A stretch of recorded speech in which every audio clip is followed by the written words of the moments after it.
If ever Tug River was a powder keg, it would be so now. Rightly or wrongly, the family of Randolph McCoy was now seen as the victims of the mean-spirited Hatfield family without justification. Two of the McCoy children were now dead. The McCoy cabin laid in ashes.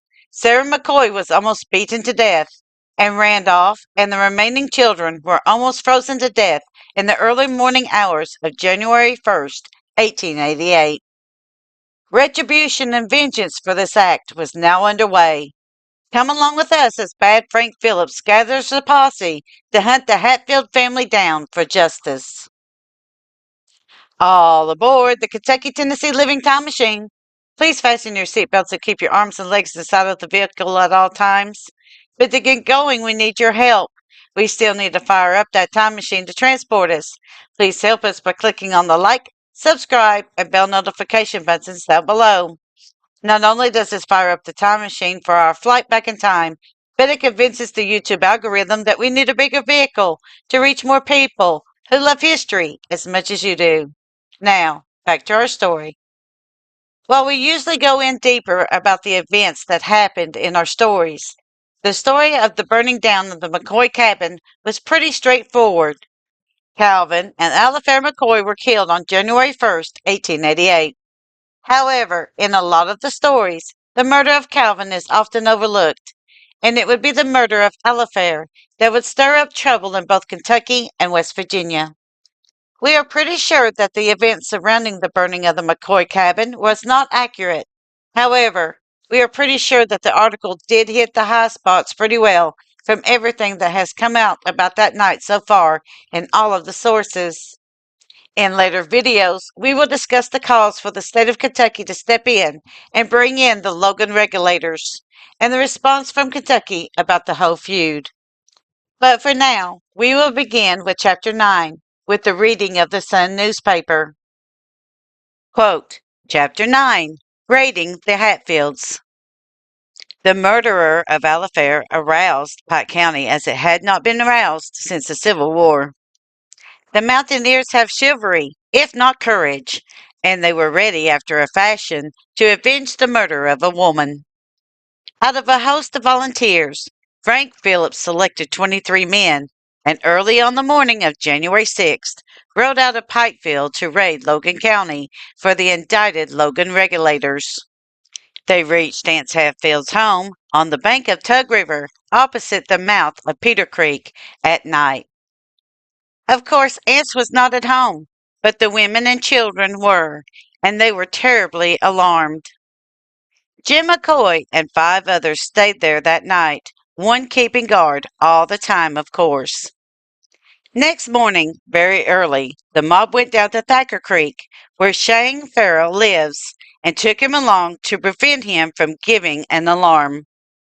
3 miles up above Thacker lived Uncle Jim Vance, but when they reached the house, no one was there. It is a remarkable fact that a trail of blood from the burned home of old Randall led down to Tug River, was found again on the east side, and ended at Jim Vance's yard. The Kentuckians were able to trace the trail on the 6th quite easily. From Vance's, the mob started to go over on Mate Creek, following up a branch that was a shorter way than a regular road, at the head of the branch and on the right of the gap of the mountain. They met Mrs. Vance coming down with an empty pail in her hand.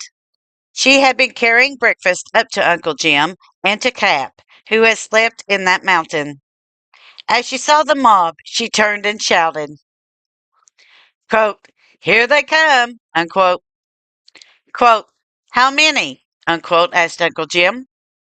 Quote, About 40, I reckon, unquote. During this talk, the Kentuckians had charged up past the woman.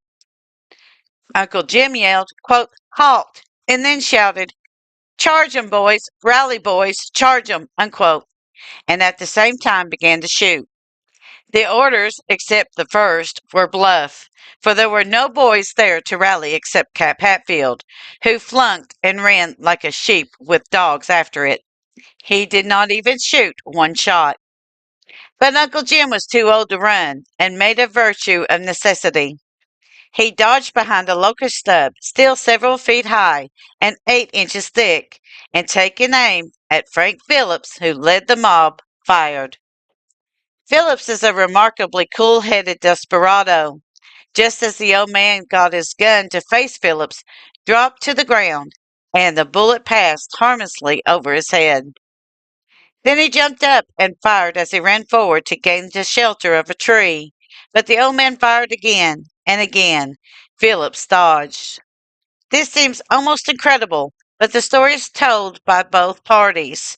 After the shot, Phillips gained the shelter of a big oak and tried to get a shot at the old man from it.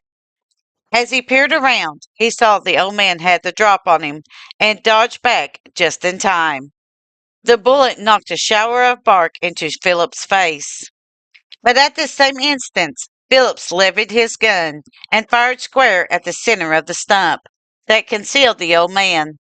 The stump was partly rotten, and the ball passed through it, striking Uncle Jim's cartilage belt and knocking him away from his shelter.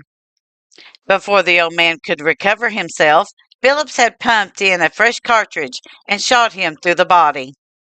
Uncle Jim dropped to the ground behind a log, and Phillips ran forward, supposing the man was done for. In truth, he was fatally hurt, but he was game yet. He had drawn a revolver as he fell, and before Phillips had taken 2 steps, he saw the old man peering over the log, holding the pistol with both hands. Uncle Jim was afflicted with a sort of St. Vitus dance that made his eyes roll and his whole frame shake about. Yet, he was accounted the best pistol shot in Logan County. Phillips dropped the moment he saw the old man, and the old man shrunk down a bit too. That was a mistake, for it enabled Phillips to aim his rifle where the old man's head must appear as he raised to look for Phillips. In a moment, the gray hairs on his forehead rose above the log, and Phillips fired. The ball knocked off the old man's hat 10 feet away and scattered his brains over the leaves for a yard around. The old lady, his wife, saw him killed. Walking up to his body, she said, quote, "Poor old man, he's dead," unquote, and then walked away. Uncle Jim had neither been a faithful nor a kind husband, and the widow shed no tears. The killing of Uncle Jim ended that raid. The Kentucky mob did not develop a relish for blood. They returned to Kentucky, but on January 9th started on another raid. This time, they went to Beech Creek in Logan County. They reached the house of Justice Wall Hatfield at noon, and leaping their horses over the fence, charged on the house. Wall, instead of jumping for his gun, ran to the door to see what was the racket, as he supposed, with the cows. Jim McCoy covered him with a rifle, and the justice threw up his hands. In the house, the mob found Doc and Sam Mayhorn, who were wanted for killing the 3 McCoy boys. This made 3 prisoners. The mob went on up the creek, however, and found Pliant Mayhorn and Andy Varney, and then went over on another branch and got L.D. McCoy. Andy Varney tried to escape, but Sam McCoy and Dave Stratton ran him down instead of shooting him, according to the custom. The third and last raid was made beginning on January 16th. There were 33 men in the mob. On the 18th, they reached West Virginia, opposite Peter Creek, and rode down along the bank of the Tug River to the mouth of Grapevine Creek. Here lived Cap Hatfield. Jim McCoy was in advance of the rest of the mob, who had to ride along single file, of course on account of the road being narrow. His horse was restive, and when within a short distance of the creek, Jim let out to go ahead on the run. Rounding a little spur of the mountain, Jim found himself riding square at 13 of the Logan regulators, who were in Cap's yard, gun in hand, waiting for the Kentuckians. Jim tried to rein in his horse, but at an instant the regulators began firing, and the beast danced with fear. The dancing probably saved Jim's life, for it prevented fair aim. Now, although no one else was in sight, The regulators knew that others were behind Jim and so stepped off onto one side where they could get shelter behind a fence. Meantime, Jim managed to get off of his horse and quiet the beast, although the bullets were whistling on all sides. Then Jim coolly laid his gun on the ground, pulled off his overcoat, which was too tight for him, and placing it on the saddle, turned the horse loose. Then he picked up his gun, walked deliberately to the fence corner, and taking aim over it, fired. He brought his man down with the first shot. The man was Bill Dempsey, and at that other 12 regulators turned and ran like sheep, with Cat Hatfield leading the way, although no other Kentuckian had come in sight save Bud McCoy, and he had been shot down by a bullet in his shoulder. The Kentuckians gathered in Cap's yard, but could at first find no one there, although Jim, who did not go into the yard, had said he had shot one man. But a trail of blood was found that led into the shuck pen. There they found Bill Dempsey, shot through the body. Quote, "What is your name?" unquote, said Frank Phillips. Quote, "Bill Dempsey," unquote, he said, holding up his hands. Quote, "I am not armed, gentlemen, and am dying now. Please don't shoot me any more. Don't, unquote. The last words were uttered as he saw Phillips draw a revolver. Several of the mob saw the revolver too and jumped to catch it, but they were too late. Phillips shot the man through the head. That act ended the raiding business.